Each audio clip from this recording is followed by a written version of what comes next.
lâu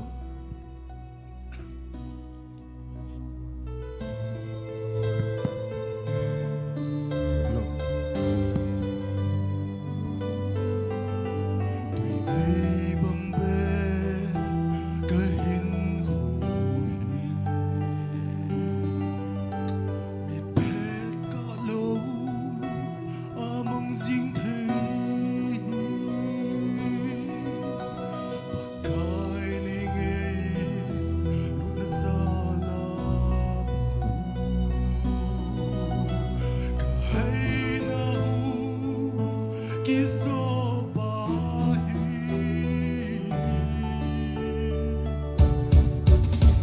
cả năm lại hình khô trong gió sum hiền mà cái vỏ chơi nan giấy là nỗi nghe cả năm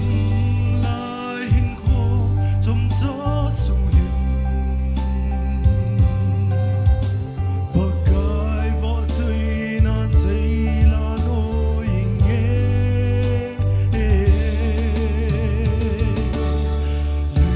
Lim lem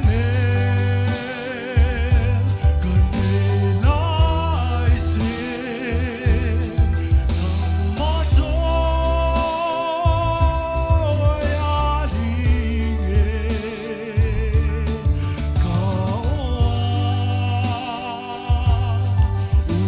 lại xem mà trôi lá sẽ dính đang nghe bagai vội trôi là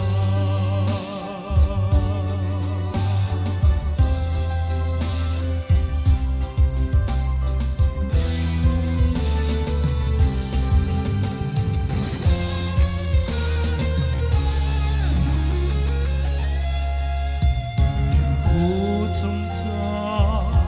cần ấy sung hiền rõ sớm nó tình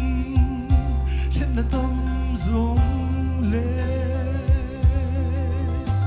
cả kỳ siêu na lê ca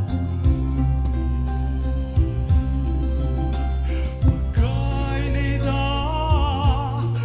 lâu dễ nín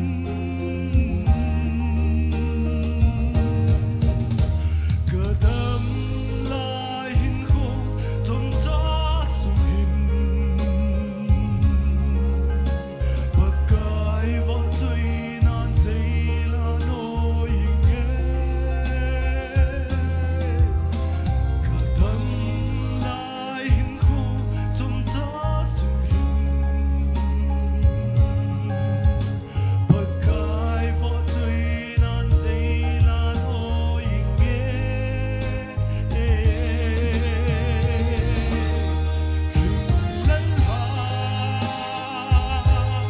sông ca hi lệ vẫn vi nó ba ca ngã dia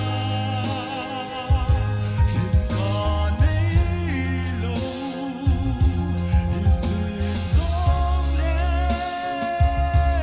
cái hình bên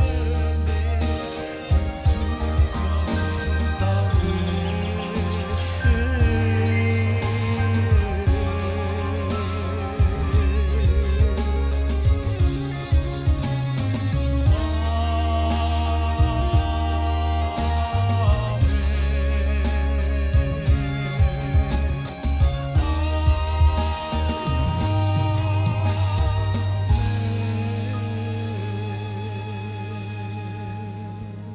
Lô pin ở thiên sông tàu